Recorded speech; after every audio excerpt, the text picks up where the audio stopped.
This is my house in Detroit. It's a 3-bedroom, 2-bathroom house.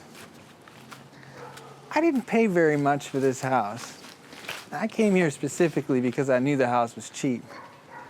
Now, it's not the greatest house in the world, and I don't plan on staying here forever.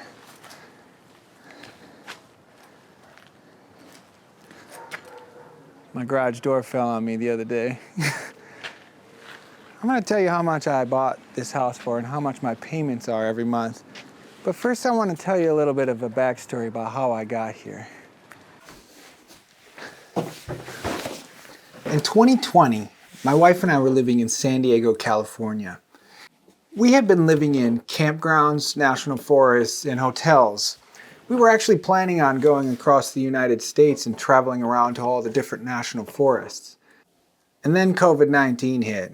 And San Diego put a lockdown in place, just like most of the country. But they also put a curfew on at night, so you couldn't go out past 8 o'clock.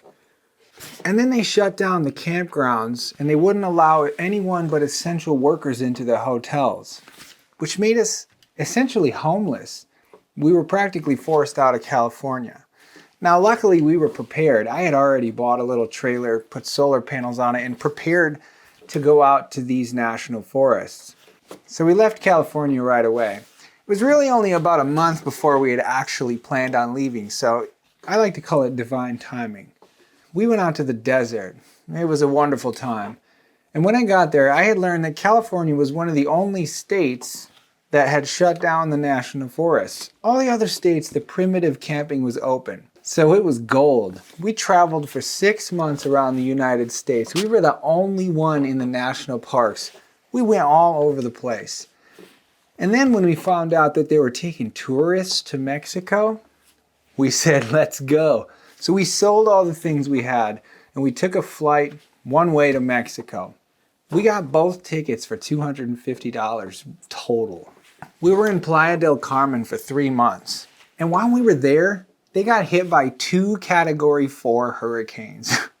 Which was not fun. We lost power a couple times for multiple days, and the city was already struggling from lockdowns and COVID-19. It was too much. So one day we decided we should go to Brazil. The next day we were on a plane to Brazil. We flew right to Sao Paulo, Brazil, and we stayed in Sao Paulo for about a month. And then we took a trip to see some family members of my wife in Santa Terezinha. And then from there we went to Goiânia. And then we went to Ajuana. And then we went back to Sao Paulo. We were there for a total of 3 months, and that was when we decided it was probably time to come back to the United States.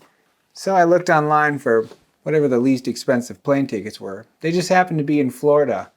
We also had some people that we knew in Florida, so we headed there. We got an Airbnb for a month, and then eventually found a place to stay. We stayed in Florida for a year while I was going to college. During this time, I kept hearing about these $2,000 houses in Detroit. I thought, wow, I can get a $2,000 house? So I looked it up, and I found some $2,000 houses. At least I thought I did. So we left. We went up to Traverse City, Michigan, and we stayed there for a couple of months with a relative. Now, at that time, my wife was about 6 months pregnant. And when she was almost due, we moved into an Airbnb. So my daughter, her first week of life, was in an Airbnb. Now, it was pretty nice though. It had a lake view. Well, we had to get out of there. We had to actually get down to Detroit because I had got accepted to go to school at the University of Michigan. So at this time, we moved down to Ypsilanti. I had found on Facebook somebody was trying to get rid of their apartment lease. They had 2 months left on the lease, and I thought, well, this is pretty close to Detroit. And there's only 2 months left. That's probably enough time. So I messaged the person. We never even went and looked at it. I just looked at the area online and I looked at some reviews of the place and looked at photos and Google Maps and Google Earth. I figured it's only 2 months. So I took over the lease and then we moved down there and I really started looking for a house. These $2,000 houses, practically junk. It would probably cost you 10 times that just to get rid of them. So that was off the table. I had to look for something practical. That's how I got to this house. I put an offer in for $70,000 and it got accepted. But here's the thing. I also got some grants. Detroit has a whole bunch of grants available to try to get people to buy houses and move here. I ended up getting all my closing costs paid for, my realtor fees and all the other fees that I had going along with the deal. They also put money down. So I ended up getting this house for a $60,000 mortgage with zero money down. So I didn't have to pay anything. I just walked into here. The day that my lease was up, we closed on this house, which means that my total mortgage payments are $330 a month. Now with insurance and taxes and fees, my total monthly payment comes down to $681 a month. That's pretty cheap, right? It's a 3-bedroom, 2-bathroom house. In the neighborhood, it's okay. Depends on who you are, I guess. But it works for us. My whole plan here was to come to this school, get my degree, not have to pay for too much rent to live here, save up some money, and when I'm done with the classes, leave.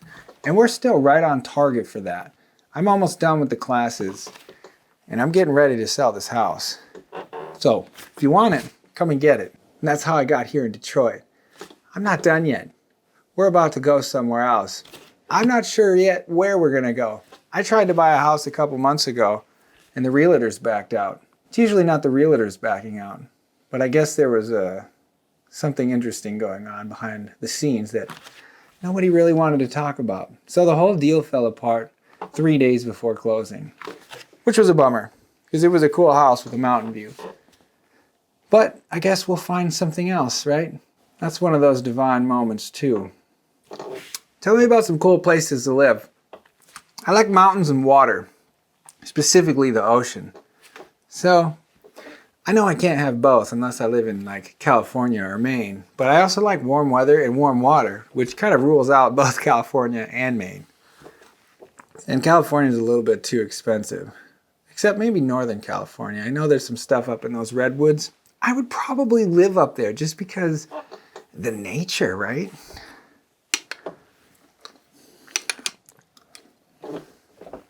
Somebody pointed out I have a squeaky desk. I do have a squeaky desk. I should probably fix that, huh? I have a squeaky chair too.